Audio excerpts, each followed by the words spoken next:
नमस्कार दोस्तों, कैसे हो आप।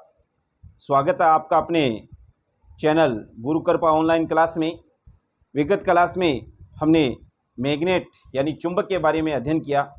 आज हम अध्ययन करेंगे कि किसी धारावाही चालक में विद्युत धारा प्रवाहित करने से उत्पन्न चुंबकीय क्षेत्र के बारे में, अर्थात किसी धातु के तार में विद्युत धारा प्रवाहित करते हैं तो क्या उसमें चुंबकीय क्षेत्र उत्पन्न होता है, उसी के बारे में अब हम लोग अध्ययन करेंगे।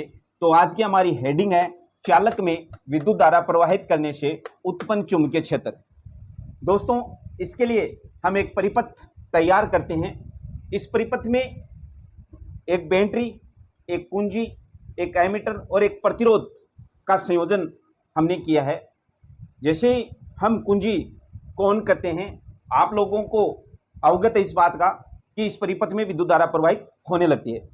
लेकिन आज हम विद्युत धारा के साथ में चुंबकीय क्षेत्र के बारे में भी जानकारी प्राप्त करना चाहेंगे। ये तार लेते हैं यहाँ पे परिपथ में एक्स और वाई, और इस तार के पास एक दिक्सूचक रखते हैं। दिक्सूचक आप लोग जान, तो एक तार एक्स और वाई जो हमारे परिपथ में लगा है, ये मोटा तार का हम उपयोग करते हैं, और इसके पास एक दिक्सूचक जिसे हम कंपास भी कहते हैं, ये दिशा का बोध कराने का कार्य करता है। तो देखिए क्या होता है, जैसे ही हम इस कुंजी को ऑन करते हैं, इस परिपथ में विद्युत धारा प्रवाहित होने लगती है। आपको पता है विद्युत धारा की दिशा सदैव धनावेश से ऋणावेश की तरफ होती है, तो ये हमारे विद्युत धारा की दिशा हो गई। ठीक है, तो जैसे ही हमने इस परिपथ में विद्युत धारा प्रवाहित की, परिपथ में विद्युत धारा कैसे प्रवाहित होगी, आपको पता है कुंजी लगी हुई है। जैसे हम इस कुंजी को ऑन करेंगे तो ये बैटरी है लगी हुई है, तो परिपथ में विद्युत धारा प्रवाहित होने लगेगी। तो जैसे ही परिपथ में विद्युत धारा प्रवाहित होगी, इस एक्स और वाई जो तार है, इसके पास में जो हमारा कंपास रखा है, इसकी सुई में विक्षेप उत्पन्न हो जाएगा। ठीक है, अब एक बार इस परिपथ को में धारा का प्रवाह हम रोकते हैं। कैसे रोकेंगे? कुंजी को बंद कर देंगे। हम देखेंगे कि दिक्सूचक की सुई है अपनी सामान्य स्थिति में वापस आ जाएगी। हम फिर वही क्रियाकलाप वापस दोहराते हैं। कुंजी को जैसे ही ऑन करेंगे, हम देखेंगे कि पास में रखे दिक्सूचक की सुई में विक्षेप आ जाएगा। इसका मतलब इस कंपास की जो नीडल है, उसमें इस परिपथ में विद्युत धारा प्रवाहित करने का कोई प्रभाव पड़ रहा है। अब हम क्या करेंगे, इस परिपथ में विद्युत धारा का प्रवाह विपरीत कर देंगे। कैसे विपरीत करेंगे?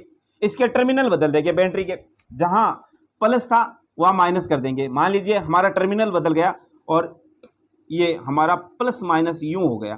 ठीक है, इतना आप कर सकते हो, मुझे विश्वास आप पे। अब आप देखेंगे टर्मिनल बदलते ही विद्युत धारा की दिशा भी बदल गई, और जैसे विद्युत धारा की दिशा बदलती है, इस कंपास में विक्षेप भी पहले के विपरीत दिशा में हो जाता है। तो इसका क्या मतलब है? इसका मतलब यह हुआ कि किसी चालक में जब धारा प्रवाहित होती है तो उसमें चुंबकीय क्षेत्र उत्पन्न हो जाता है। अब यहां क्या हुआ, अब ये देखिए, यह आपका कंपास एक छोटे छड़ चुंबक की तरह व्यवहार करता है। छड़ चुंबक की तरह व्यवहार करता है, और आपको इतना ज्ञान है कि चुंबक के समान ध्रुव एक दूसरे को प्रतिकर्षित करते हैं और असमान ध्रुव एक दूसरे को आकर्षित करते हैं। आपने देखा होगा कई बार चुंबक के किनारों को हम पास पास लेके आते हैं, तो कई बार चुंबक एक दूसरे से चिपक जाते हैं और कई बार दबाव उनके बीच में महसूस होता है। तो उसका कारण क्या होता है कि चुंबक के समान ध्रुव एक दूसरे को प्रतिकर्षित करते हैं और असमान ध्रुव एक दूसरे को आकर्षित करते हैं। ये चुंबक भी हमारे दो होते हैं, एक तो छड़ चुंबक और एक होता है नाल चुंबक। नाल चुंबक आपने देखा होगा ऐसे, और ये यू आकृति का, ऐसे होते हैं नाल चुंबक। तो हमारा कंपास भी एक छोटे चुंबक की तरह व्यवहार करता है। तो जैसे ही चालक में धारा प्रवाहित होती है, तो इस कंपास की सुई में विक्षेप उत्पन्न हो जाता है। तो हम कह सकते हैं कि किसी चालक में विद्युत धारा प्रवाहित करने पर उसके चारों ओर चुंबकीय क्षेत्र उत्पन्न हो जाता है। इस चुंबकीय क्षेत्र की तीव्रता का जो मात्रक होता है ओस्टेड। क्या बताया दोस्तों मैंने? ओस्टेड। और ये एक वैज्ञानिक है जिनका पूरा नाम है हैंस क्रिश्चियन ओस्टेड। उन्हीं के सम्मान में इस चुंबकीय क्षेत्र की तीव्रता का मात्रक ओस्टेड रखा गया है। तो आपको ध्यान रखने की बात है, आपको पूछ लिया जाए चुंबकीय क्षेत्र की तीव्रता का मात्रक क्या होता है? ओस्टेड। और पूरा नाम हैंस क्रिश्चियन ओस्टेड, इन्हीं के सम्मान में ये नाम है। आपको यहां पूरा नाम नहीं देना है हैंस क्रिश्चियन ओस्टेड, आपको तो चुंबकीय क्षेत्र की तीव्रता का मात्रक पूछा जाए तो आपको इतना ही बताना है, ओस्टेड होता है। अब देखिए भाई कि चालक में विद्युत धारा प्रवाहित कर रहे हैं तो पास में जो कंपास रखा है उसकी सुई में विक्षेप उत्पन्न होता है। हमने विद्युत धारा की दिशा बदली तो हमने देखा कि विक्षेप की दिशा में परिवर्तन आता है। तो विद्युत धारा की दिशा के अकॉर्डिंग चुंबकीय क्षेत्र की दिशा का पता हम कैसे लगाएं कि विद्युत धारा की दिशा मान लीजिए ये है ए से बी, या यूं कहें ये बी से ए है, तो इसके सापेक्ष चुंबकीय क्षेत्र की दिशा क्या होगी? तो विद्युत धारा की दिशा के सापेक्ष चुंबकीय क्षेत्र की दिशा का पता लगाने के लिए हम एक सरल सा एक नियम करते हैं जिसका नाम है दक्षिण हस्त अंगुष्ठ नियम। तो क्या है हमारा दक्षिण हस्त अंगुष्ठ नियम? एक नियम और है जिसका नाम है मैक्सवेल का कॉर्कस्क्रू नियम, जिसे हम पेंच नियम भी कहते हैं। तो सबसे पहले आपको विद्युत धारा की दिशा और चुंबकीय क्षेत्र की दिशा को बताने वाला एक सरल सा नियम करते हैं जिसका नाम है दक्षिण हस्त अंगुष्ठ नियम।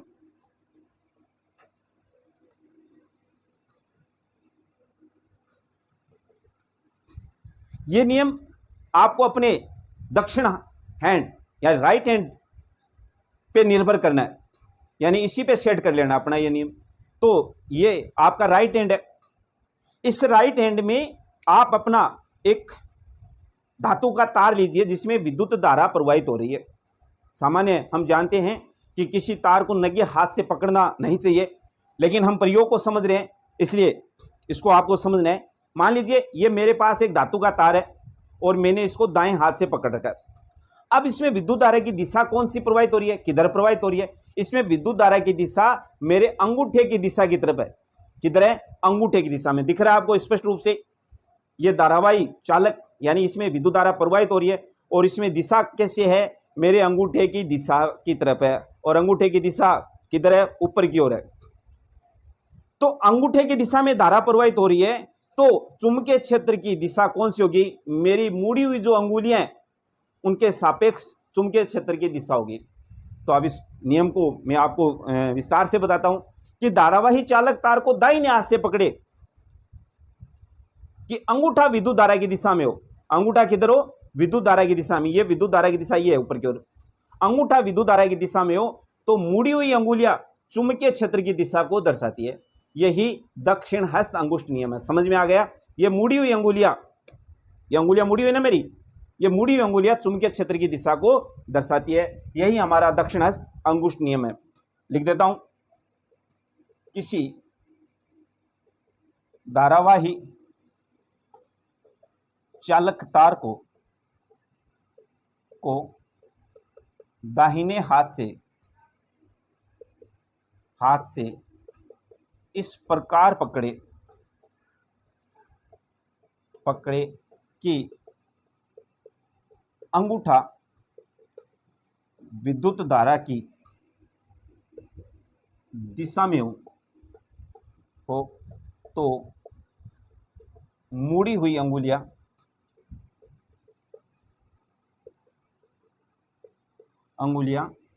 चुंबकीय क्षेत्र की दिशा को दर्शाती है। ठीक है भाई? ठीक है, ये विद्युत धारा की दिशा है। ठीक है, और ये क्या बताएं? तो इसमें आपके दाएं हाथ का नियम लगाइए और दाएं हाथ के नियम के हिसाब से इसमें चुंबकीय क्षेत्र की ये दिशा का पता हमें लग जाएगा। अगला हमारा जो नियम है वो है मैक्सवेल का कॉर्कस्क्रू, जिसे हम पेंच नियम भी कहते हैं। ये भी विद्युत धारा की दिशा के सापेक्ष चुंबकीय क्षेत्र की दिशा बताने का कार्य करता है। ये पेंच आप जानते हो, सामान्य हम हमारे घरों में उपयोग करते हैं। हमारे जो बिजली के जो बोर्ड होते हैं उन बिजली के बोर्ड में पेंच का उपयोग करते हैं। ठीक है, तो ये पेंच नियम क्या है कि किसी पेंच की नोक में, आप ये देखिए, ये पेंच ले लिया मैंने, समझ लीजिए, और ये पेंच की नोक है और पेंच को बोर्ड में यहां से आपको पता है टाइट किया जाता है ऐसे। ठीक है, इस पेंच की नोक विद्युत धारा की दिशा में आगे बढ़े। ठीक है, अब हम लोग बोर्ड में इसको ऐसे टाइट करते हैं, यूं, समझ में आ गया। ये पेंच ऐसे घूमता है, पेंच की नोक विद्युत धारा की दिशा में आगे बढ़े तो पेंच को घुमाने की दिशा ही, पेंच को यहां सामने देखिए, ये पेंच की नोक विद्युत धारा क्या है। अब पेंच को हम लोग टाइट करते हैं तो ये पेंच यूं आगे बोर्ड में जाता है, तो विद्युत धारा की दिशा ये हो गई क्या। तो पेंच की नोक विद्युत धारा की दिशा में आगे बढ़े तो पेंच को घुमाने की दिशा ही चुंबकीय क्षेत्र की दिशा होती है। ये कौन सा नियम है? ये हमारा मैक्सवेल का कॉर्कस्क्रू यानी पेंच नियम है। तो क्या है ये? किसी पेंच की नोक विद्युत धारा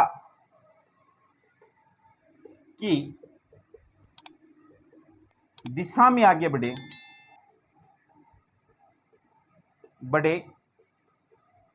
किसी पेंच की नोक विद्युत धारा की दिशा में आगे बढ़े तो पेंच को घुमाने की दिशा ही चुंबकीय क्षेत्र की दिशा होती है। ठीक है, यह मैक्सवेल का कॉर्कस्क्रू नियम कि किसी पेंच की नोक विद्युत धारा की दिशा में आगे बढ़े तो पेंच को घुमाने की दिशा ही चुंबकीय क्षेत्र की दिशा होती है।